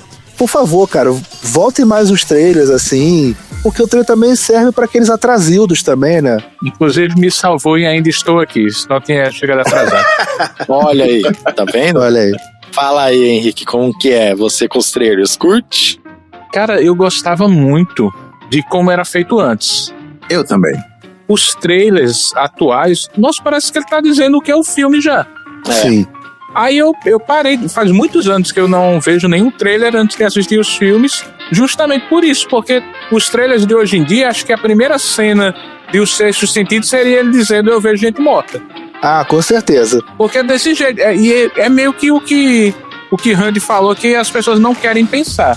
Cara, eu tô vendo um filme, eu tô lendo um livro, assistindo uma peça, eu não quero saber o que vai acontecer, eu quero me envolver naquilo para que chegue ao ápice. Sim. Se já é para saber, eu não vou sair de casa. Né? Mas eu vou falar uma coisa pra você rapidinho aí, que parece que as pessoas estão indo ver um filme, sei lá, se elas não entendem o que tá acontecendo desde o minuto 1, elas ficam, mas quem é essa pessoa? Mas o que tá acontecendo? Mas espera o filme, as pessoas querem saber o que tá acontecendo desde o comecinho. Sabe, porque tá a preguiça de raciocinar e descobrir quem são os personagens e prestar atenção na trama, sabe? Muito doideira isso. Você falou de Ainda Estou Aqui, eu fui ver esse filme sem ver nada. Eu sabia só que era uma história relacionada à ditadura do Brasil. Não sabia mais nada. Aí eu vendo o filme, Marcelo Rubens Paiva. Eu falei, nossa, é essa história. Aí eu falei, ai meu Deus. Quer ver uma coisa? Esse filme que eu fui ver agora, Os Pecadores, né, do Michael B. Jordan. Sim. Só saiu 2 trailers desse filme. E aí eu assisti os 2. Cara, o trailer não entrega ele não entrega nada. Boa, muito bom. E aí, assim, eu só sabia que o filme se passava em 1930. E tinha o Michael B. Jordan. E sei lá, e assim, o trailer assim, e eu não sei se era terror, porque aí apareceu tipo uma criatura. Eu falei, essa porra é terror? É não sei o que lá e tal. Cara, eu fui no filme totalmente às escuras. Cara, que filme bom. Eu saí assim, caraca, que maneiro. O trailer, ele embaralhou a minha mente. E eu falei, cara, e aí o que me levou ao cinema foi justamente, cara, que raio de filme é esse? Então, eu acho que isso é legal também, quando você falou do trailer também, te dá uma estranheza. Do tipo, cara, que raio de filme é esse? Sim, sim. Cara, o pior é que a gente vive, a geração TikTok agora, que tudo precisa que digam pra gente o que vai acontecer, senão a gente não assiste. E precisa ser dito em 10 segundos. Não pode passar disso. Por exemplo, trabalho muito com vídeo para YouTube, para redes sociais. Você vai fazer um vídeo de 1 minuto e meio, nos 3 primeiros segundos você já tem que ter alguma coisa que chama muita atenção, senão as pessoas não passam de 3 segundos. Cara, 1 minuto e meio não é nada. Mas se você em 3 segundos não disser pra pessoa, a pessoa não vai ver esse 1 minuto e meio. Eu tava editando um vídeo pra um canal de viagem, que os 30 primeiros segundos meio que tem que dar vários spoilers do que vai acontecer no vídeo, porque senão as pessoas não vão assistir. Cara, isso é ridículo, mano. E aí os filmes são isso. Você faz um trailer dizendo, ó, vai ter isso aqui que você quer, vai ter isso aqui que você quer, vai ter isso aqui que você quer, então vem assistir. Eu não sou dessa geração. Eu sou da geração que, ei, vai ter filme tal, vamos. Nem sabia se ia acontecer de ver um trailer ou qualquer coisa, a gente só ia porque a gente gostava do filme. Hoje não. Hoje você tem, é como você falou, tem que estar tudo mastigadinho, as pessoas não esperam pra chegar no ponto. Eu gosto de seguir o conselho de um tio meu que foi pedir uma vez uma casquinha no McDonald's, e aí a moça falou, você quer de baunilha ou de chocolate? Ele respondeu, me surpreenda. E o pior é que ela falou, só tem de baunilha. Surpreenda. E a gente tava saindo no cinema, inclusive, esse dia, velho. Esse negócio do surpreenda, eu lembrei, há umas 2 semanas, eu saí de casa pra comprar queijo. Eu cheguei lá na vendinha e eu perguntei, tem queijo manteiga ou queijo mussarela? A dona fez sim. A pergunta era se tinha um ou outro. Ela fez sim. Foi buscar, perguntou, quanto? Eu digo 350 gramas. Em casa, eu descobri qual era o queijo. Olha só. O trailer aí. O trailer do queijo, ó. Neste verão, Henrique vai comprar um queijo. Um homem atrás de seu queijo. 350 gramas. E eu fiquei com vergonha de falar pra ela qual. Porque eu perguntei um ou outro, ela falou sim. Eu digo, ok. Conversa doido. E você, Ti, como que é aí? Eu sou da época em que a gente, no mundo que a gente vivia na época, que não era globalizado, a gente nem sabia que o filme estava sendo produzido. Então, de repente, você tava na sala de cinema e falava, olha aí, vai sair a segunda parte do filme. Então, assim, era muito legal. Seu vizinho falava pra você que tá no cinema. Era por aí. Então, assim, a gente... E era importante mostrar as melhores cenas mesmo. Porque você mesmo, tipo, eu lembro de um dos Caça-Fantasmas que tem várias cenas já no final do filme. Com ele, com os raios, né? Tipo, e não tinha problema nenhum mostrar, porque a história era boa. Então não importava se você mostrasse uma cena ou não, a história te seguraria no filme quando você fosse assistir. Você estava interessado em ver isso. Então mudou um pouco a função, né? É o que você tinha comentado aí. Poxa, muito legal, gente. Então é isso, fica aí o convite para os ouvintes participarem também. E esse foi o meu assunto aleatório da semana. Maravilha. Muito bom. Nossa, vários aprendizados hoje, hein? Gente, o que é que vocês aprenderam aí? Eu aprendi que tem que tomar cuidado na hora de escolher a sua massagem. Vai que a pessoa não olha onde tá colocando o dedo, tem que ter cuidado. Eu aprendi que o termômetro, às vezes, você tem que fazer faculdade de matemática pra você não morrer de hipotermia. Eu aprendi no episódio de hoje que você tem que ser muito burro ou fofoqueiro pra deixar de beijar Grace Kelly, mas se interessar no Homer Simpson assassino. E eu aprendi que trailer no passado passava no final do filme, olha aí. É verdade. Essa é surpreendente. Então é isso. Chega por hoje. Fala tchau, gente. Tchau, gente. Roda o trailer aí agora. Cenas do próximo capítulo.